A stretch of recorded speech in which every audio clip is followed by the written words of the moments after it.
Hey gang, this is the Sixi robot from marginallyclever.com.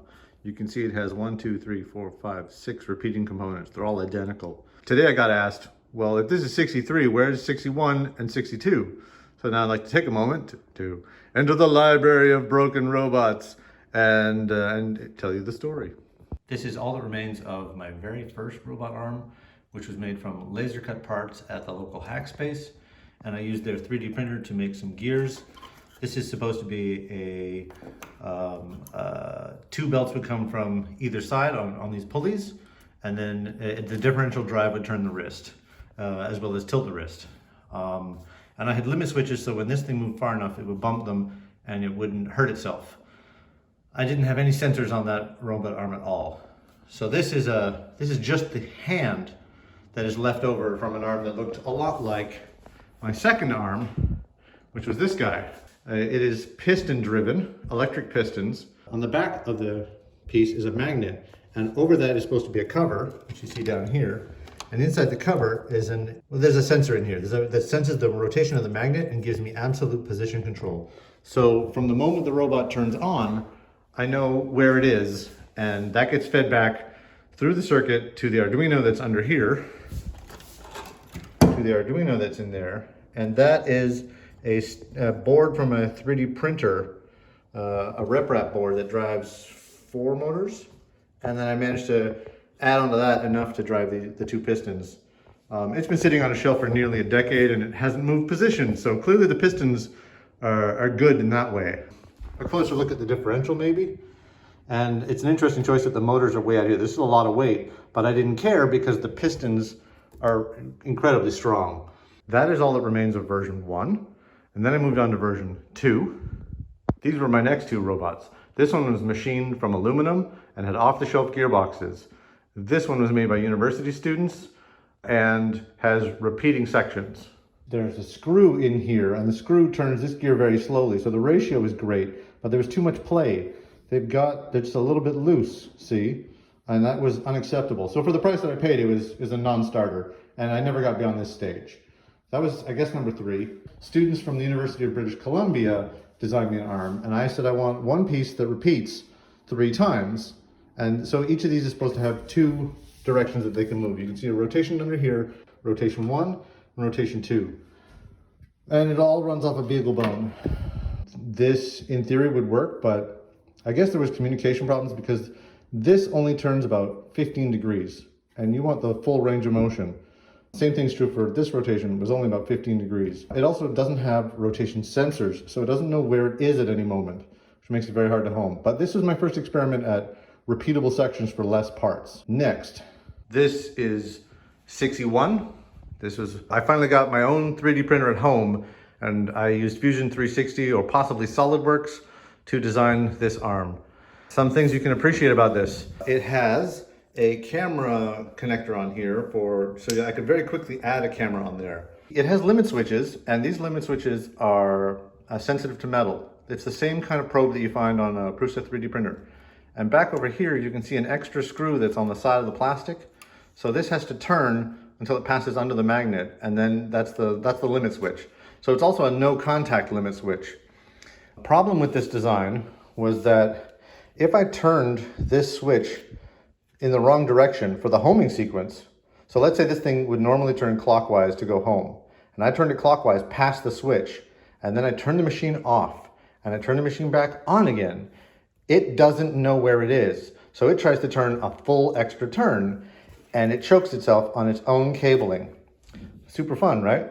So I learned from that the cables have to go through the motors, through the system somehow, so that you can't turn it too far, or you need absolute end-stop limit switches. You can't go beyond those limit switches, which also solves a different problem in the math, going past 0 degrees. From 360 degrees to 0 degrees, things get messy in the math. It thinks you did an instantaneous flip and the accelerations get crazy. It's not good news. Okay, what else can I tell you? Yeah, first time I made stickers. I was real pleased with myself. I designed the Sixi after the Andreas Holdorfer's Mantis, which was probably the first DIY 3D printed robot arm, and sometime around the same time as the Thor robot. But before the Chris Annan's AR series of robots. So there you go, we put that in your timeline. What else? There are planetary gearboxes in here, planetary gearbox in here. I don't remember what kind of gearbox in here. Straight gears here.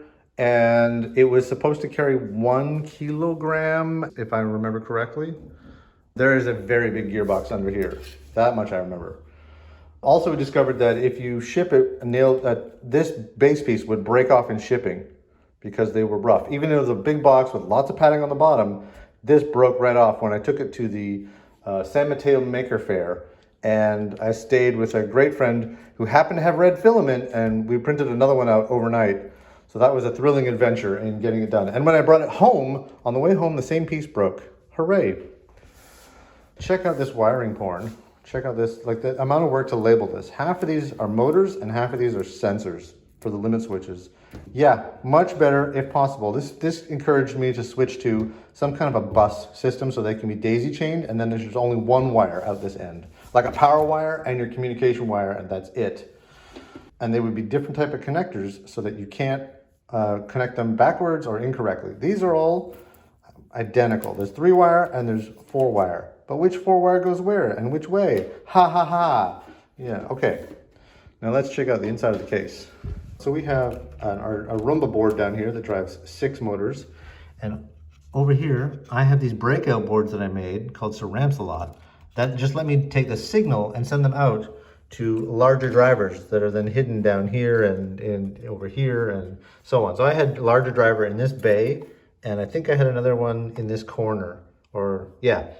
So everything could run off the PC power supply, and then everything had to be put on a special back over here. These pin headers, these barely labeled pin headers were where we had to connect everything. I think those were sensors and these were motors. Okay, and over time you can see I've cannibalized this for some parts because we never look in the box. Cool. So that was Sixi 1. This is Sixi 2. It is a 6-axis industrial arm. Again, 3D printed. Some interesting features here. This used his timing belts in the wrists. And the goal was to get as much weight and size as possible. Almost none of the lessons from the previous robots have been applied here, which is, it is what it is. We want to get as much weight as possible here, which means that we need to make the wrist as light as possible. So the motors were moved behind the elbow. You might see this on KUKA robots and other types of industrial robots. Each of these belts is driving a tube. So there's tubes inside tubes inside tubes. They're all slightly different lengths because one motor is here, one motor is here, one motor is behind that. And then these tubes run all the way down here. And back in here are multiple gears. It's 2 gears, and then this is a gearbox as well. So these 2 gears turn these 2 gears, which drives the differential, like back in the original machine.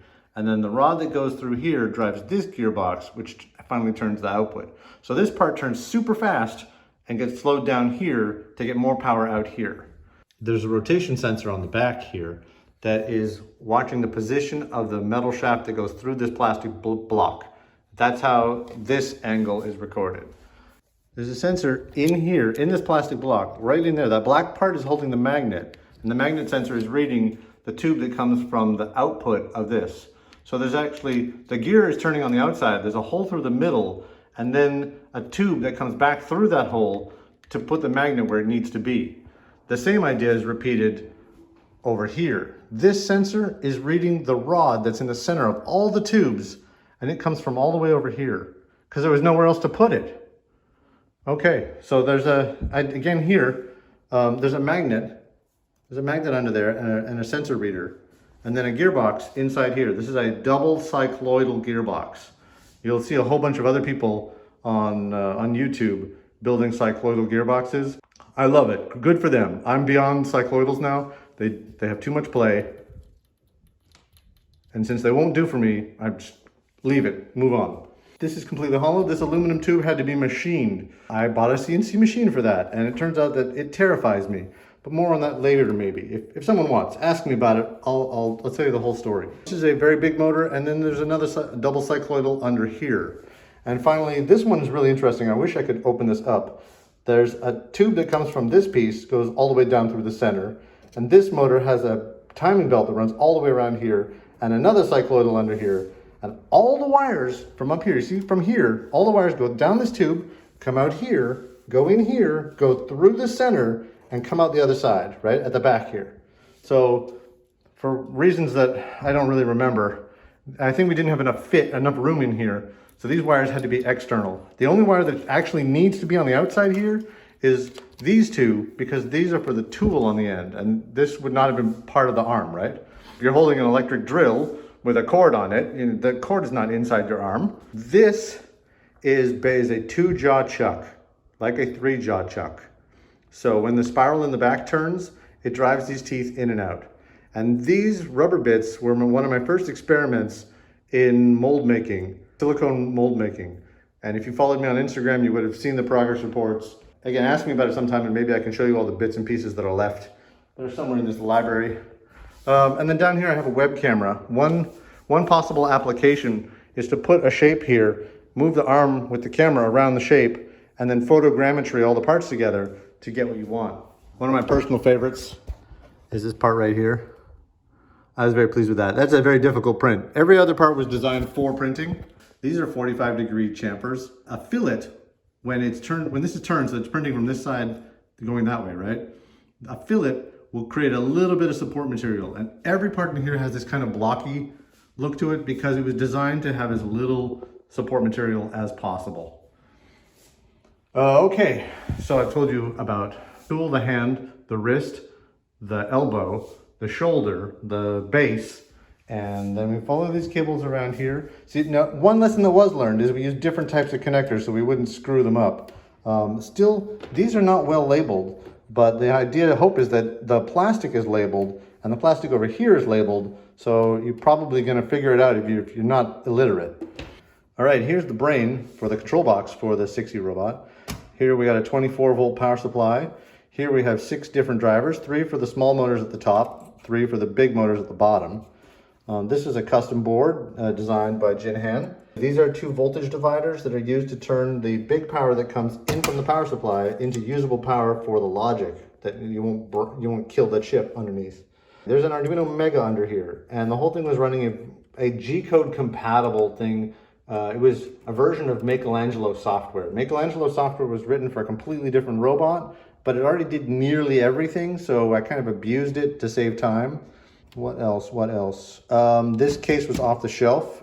More and more, if I can do it off the shelf, that's what I'm trying to do. All the parts here were done in Fusion 360. I mean, every single part. You do not skip a nut, a screw, nothing. In total, this robot was 1,300 parts in 250 types of parts. That's crazy talk, right? Remind me to get a picture of the shelving to store those parts. You've seen the Sixi 2 now, and you've seen the Sixi 1 now. Let's move on to the Sixi 3. Intermission, intermission, intermission. While I'm up here, I just want to show this grid that I designed for the Sixi 2. The idea was that you could put this grid under the robot, know exactly where the grid is positioned, and then the robot could follow a program to assemble the cube. And the nice idea, the gripper sucked. That's why it wasn't finished. I would love to talk to some people who would be excited to make a gripper, because I would help make that happen. I want to collaborate as much as possible. Sound good? Okay. The grid itself was actually drawn on a Michelangelo, if anyone cares. There's a generator in the software that will just make a 1 centimeter grid like this. Now let's go look at that Sixi 3 like I promised. This is the Sixi 3 robot. Lessons from the past. Instead of, the Sixi 2 had 1,300 parts in 250 types. This has approximately 250 parts in about 30 types. If I have to check the data sheet, but I'm pretty sure on that. You can reconfigure these 6 components in many, many different ways. So you could use 3 of these to make a Delta robot. You could use 1 of them as a turntable. You can use 5 of them to make a simpler arm. You just take this last box off.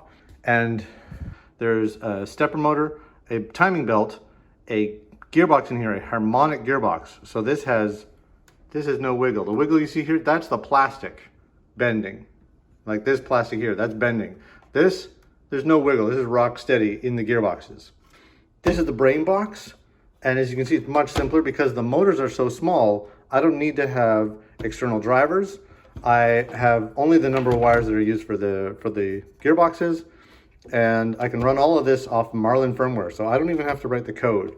Plus, because it's a little bit smaller, it packs neatly into a very tiny box, and that makes shipping it delightful. I've timed it to take out any one of these motors is about 10 minutes. So taking one out and putting another one in is about 15 minutes. All in all, I'm very pleased with this. What I don't have are sexy demos because if you know anything about me, you know that I'm not great at making movies. I don't promote very much, and that's my fault. Call it a character flaw. If you know someone who is interested in robot arms, please share it with them because I would love to get more people talking about this. I think this is the way to go. There's a lot of other robots out there, but they have an enormous part list or they're much more expensive. So for the entry level, print it yourself kind of style, it's this, and then you have to jump all the way up to $15,000 industrial robots. It has a reach of about 45 centimeters, 35 if you take the top box off. It has a payload of 1.5 kilograms in this style, and if you take this box off, it goes up to 2 kilograms. Okay, on the left here we have the Sixi 3 in 6-axis configuration, and on the left we have Robot Overlord, an app that I've worked on for far too long in Java. It simulates many different robots. It does inverse and forward kinematics, and it talks to any 3D printer that speaks Marlin firmware, which is what I have loaded up on here. So through this USB connection to this computer, to this software, I can move this, and then this guy will respond. This robot is open loop. It does not have limit switches. There is a plan to put a PCB into each of these boxes, which will give them absolute position sensing, but that hasn't happened yet. So if you're very brave and you start it from the right position that matches your simulation, then you can drive both of them together. And that's what we're gonna do now. So wish me some luck, and here we go. First I gotta plug in the power.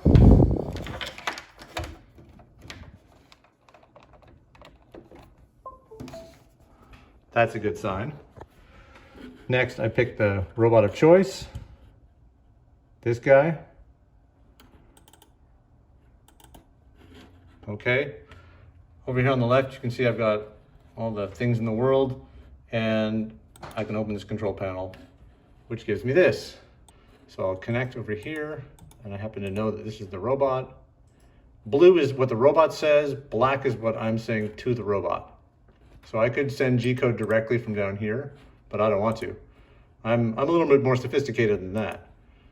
I'm gonna save this position, and now I have over here the joint angles, a jogging tool. This is like a dial. You pick the one you want, you turn the dial, and then up over here the scale. So if I make this a 2, it's 1 divided by 2 to the power of 2, a negative 2 I should say. So this gets smaller and smaller by a factor of 10. So right now it's 1, then it'd be 0.1, then it'd be 0.01, then 0.001, and so on. Over here I have a report about where the end effector is, which is this marker you see on the screen right here. It's red for X, green for Y, and blue for Z. RGB, X, Y, Z. Then I have over here the end effector target. That's where we want the arm to drive to. And finally down here we have a report about the Jacobian, which is a relationship between how fast the finger can move and how fast the joints can move. This is very useful if you want to convert from fingertip speed to elbow speed, for example.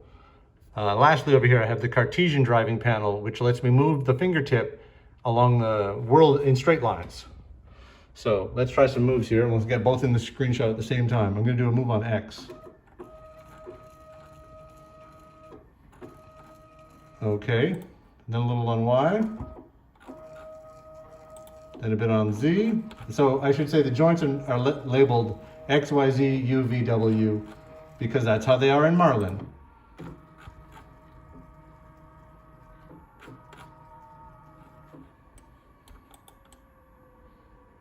Yeah, and then if I want to do Cartesian moves that I promised before, let's try going up and down.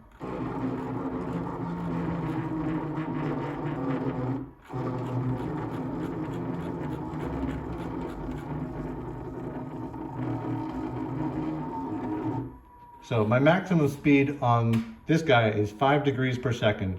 And that has to do with the speed of the brain chip in here. If they had a faster brain, it would move quicker. And one of the goals of that PCB that I've mentioned is to be able to daisy chain them so that there'd be one wire that runs through the whole robot, and you could still take one of the middle pieces out by unhooking the chain, right? But that brain it's basically 6 brains in the arm, so it can go 6 times faster, and then it should be much, much smoother and quieter as a result. Now, I guess the last thing I can show you over here is that I saved one position before, and now I can save the second position. Let's add a third position just for fun. So I'm going to say on X. Let's go.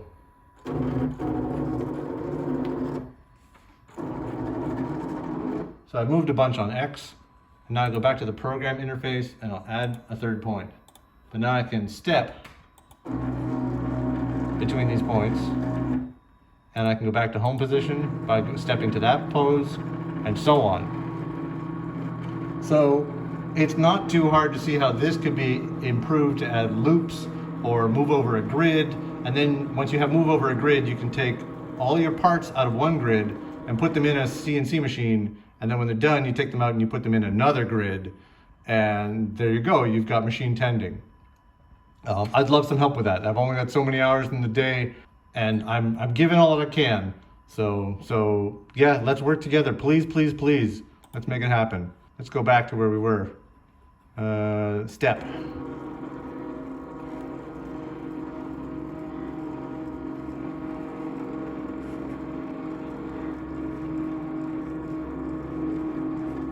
So again, it could go faster if we could step quicker. There's also limits on the amount of power in stepper motors. I haven't tried using DC motors because I've never used them except in a quadcopter, and the idea is scary to me.